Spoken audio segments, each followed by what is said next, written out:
नमस्कार मित्रों, कारवां भारत के एक और एपिसोड में आप सभी का बहुत बहुत बहुत स्वागत।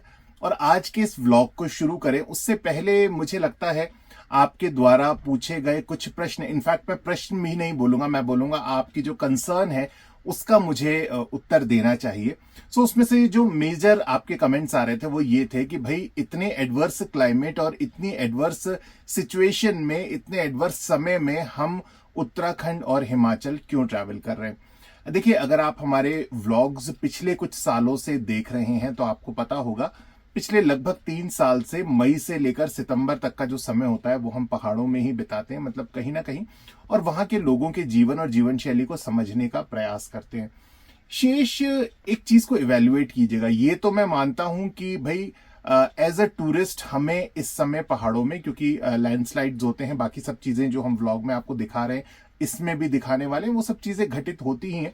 सो as a tourist for a safety concern हमें पहाड़ों में नहीं आना चाहिए। पर जब हमारी तरह आप वैन लाइफ स्पेंड कर रहे हैं, मतलब ऐसा मानिए कि ये जो 5-6 महीने होते हैं ये हमारा घर पहाड़ों में ही होता है। और पहाड़ के जो स्थायी निवासी होते हैं, जो यहाँ पर रहते हैं, क्या वो अपना घर छोड़ के चले जाते हैं? नहीं, वो इन सब परिस्थितियों में ही रहते हैं। उनके बच्चे भी यहाँ पर जीवन यापन करते हैं, एक स्थान से दूसरे स्थान पे जाते हैं। और ये जो चैलेंजेस हैं ये उनकी आम जीवन के, रोजमर्रा के जीवन के चैलेंजेस हैं। सो हम भी चाहते थे कि उन्हें देखें, किस तरीके से वो उनका संघर्षमय जीवन किस प्रकार का है, उसको देखें, उसको अनुभूत करें। और यही शायद मुझे लगता है वैन लाइफ के असली मायने भी हैं, जो हम करने में कुछ हद तक सक्षम हो भी पा रहे हैं।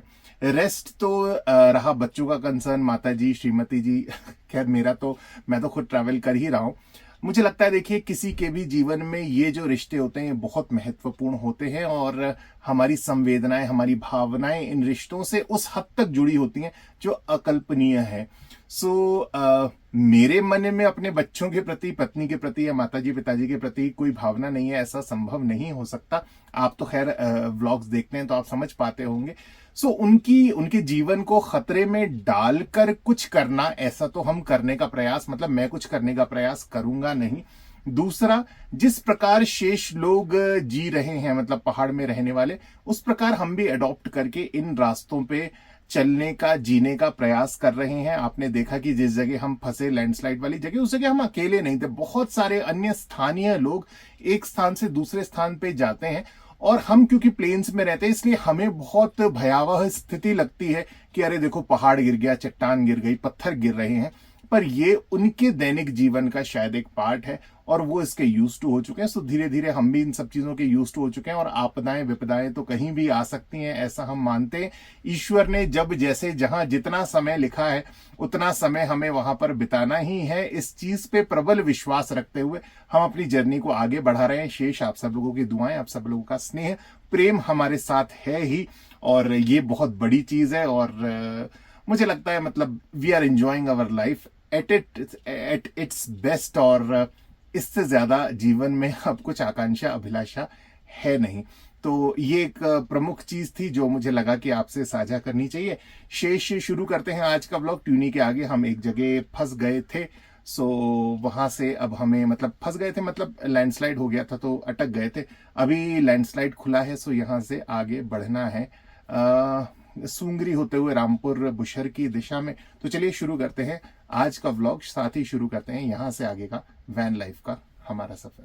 तो देखिए जी, अभी हम सबसे आगे ही हैं। ये आपको जो अर्थ मोहर दिख रहा है ये रास्ता खोल रहा है और इसके आगे हमें निकलना है। सर जब मुझे उधर मुड़े, मतलब सर मार ही डालोगे। मार क्या करें सर। तो ये बस ये पत्थर हटाएगा, इसके वजह से निकलेगा। और मैं बोल रहा था कि इस रास्ते से चल के अपन गांव चलते। कहाँ से भैया? अजमेर, राजस्थान।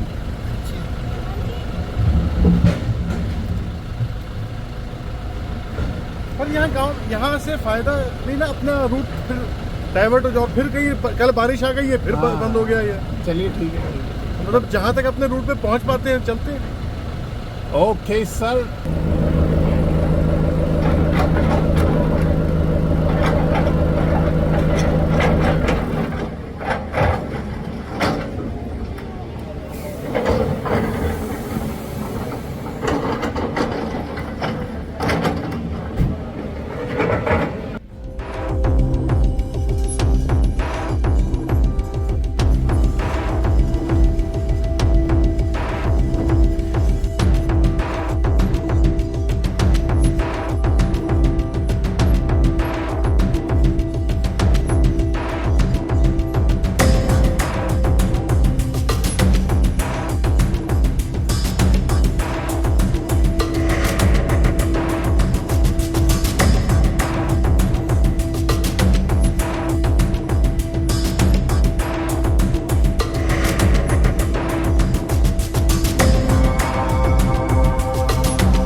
तो जी इस प्रकार हम लगभग अब इस पूरे लैंडस्लाइड जोन से निकल चुके हैं। कंसर्न बीच में ये आया कि कई जगह आगे क्योंकि वापस ट्रैफिक जैम हो गया, इसलिए इस लैंडस्लाइड जोन में भी ट्रैफिक को रोक दिया।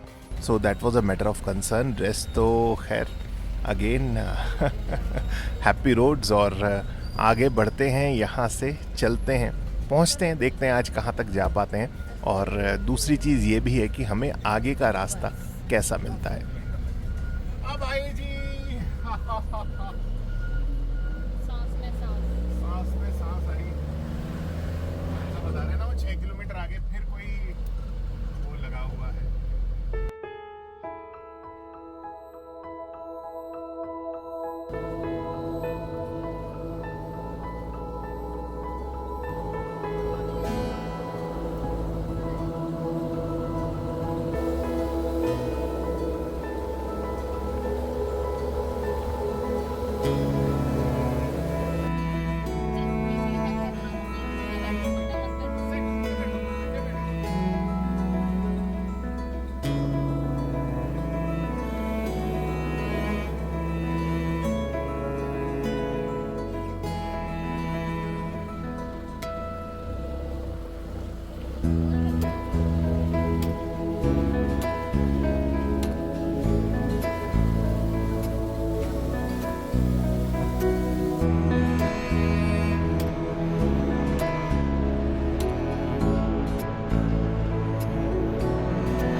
रोडू तो है 47 पर थियोग के लिए 8 किलोमीटर आगे से रास्ता कट जाएगा। पता कर लेते हैं ना, 8 किलोमीटर का जो जंक्शन है ना, वहाँ पे पता करते हैं क्या पोजीशन है। Done sir done.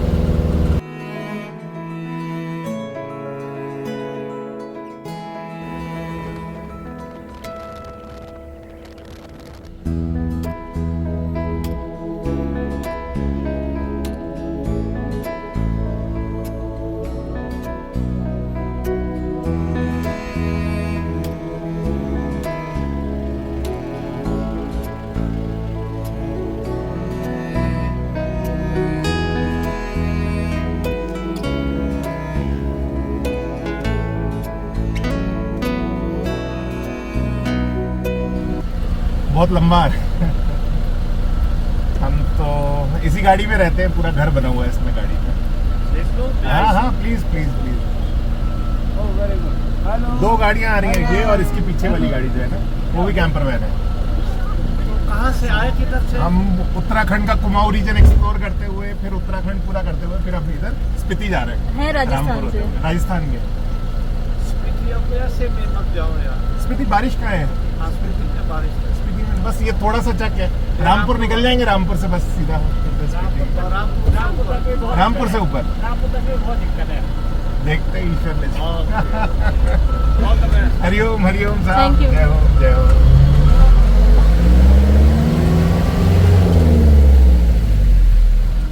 सर यहाँ से 900 मीटर आगे है, यहीं पूछ लेते हैं आप। कैसी रही सर? अरे शानदार, मजा आ गया। वाह, पूछे यहाँ से टकराया क्या कुछ? नहीं, वो यहाँ पे था ना, वो ट्रक खड़ा हुआ जो, हाँ वो इसीलिए मैंने दूर से निकाला था। वो उसके मुझे लगता है कि ये टंकी वंकी की पाइप तो नहीं टिक रही थी, नहीं टिक रही। क्यों टकराएगी वो तो गाड़ी। डाउन था ना वहाँ पे, अच्छा अच्छा अच्छा अच्छा, थोड़ा ऐसा रैंप सा था वहाँ पे। Correct correct correct correct correct.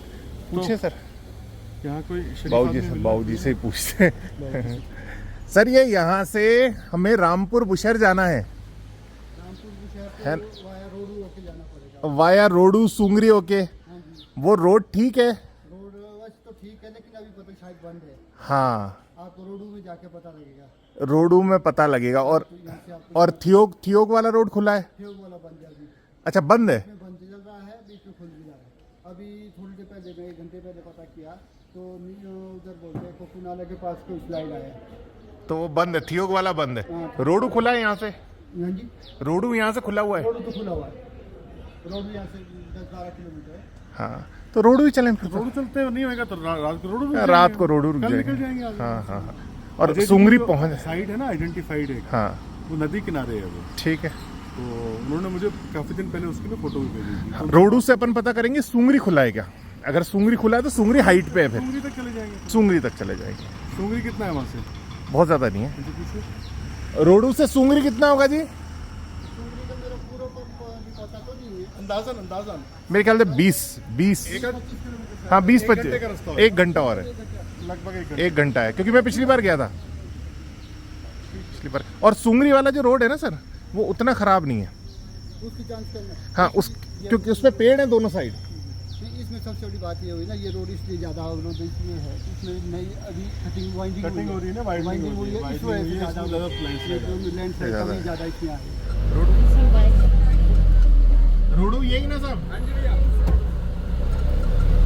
रास्ता खुला है? ये ऊपर वाला योग वाला होगा।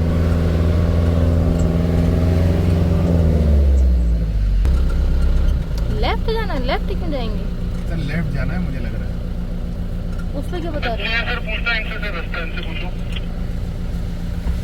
रोडू ऊपर ना?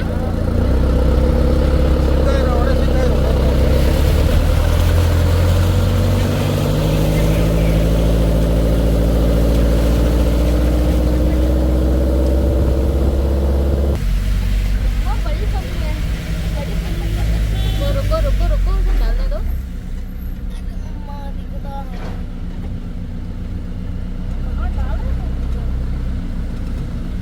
बिजली के वायर।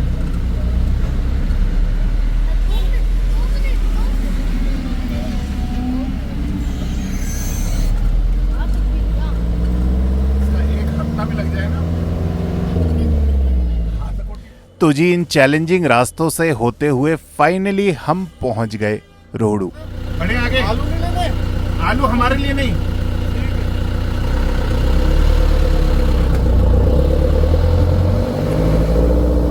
तो ये था हमारी वैन लाइफ का रोहड़ू तक का सफर। यहाँ से आगे हम कहाँ बढ़ रहे हैं, कहाँ पहुँचे, कहाँ रुके, कहाँ अटके, ये सब आपको बताएंगे अगले व्लॉग में। तब तक आप रखिएगा अपना ख्याल and thank you so much for so many wishes. आपसे शीघ्र मुलाकात होगी अगले व्लॉग में। नमस्कार। तो ये देखिए जी, केला मिला है यहाँ पर। क्या जायंट केला है, बहुत ही बढ़िया। है ना। महंगा दिया थोड़ा सा, मतलब 90 रुपए दिया दर्जन, पर इसका वर्थ है 90 रुपए डजन। वाह, लेइए आनंद लेइए। 3 केले को तो हमसे संभाल के दो। ये दिखने में इतना बड़ा दिख नहीं रहा है पर है बहुत बड़ा।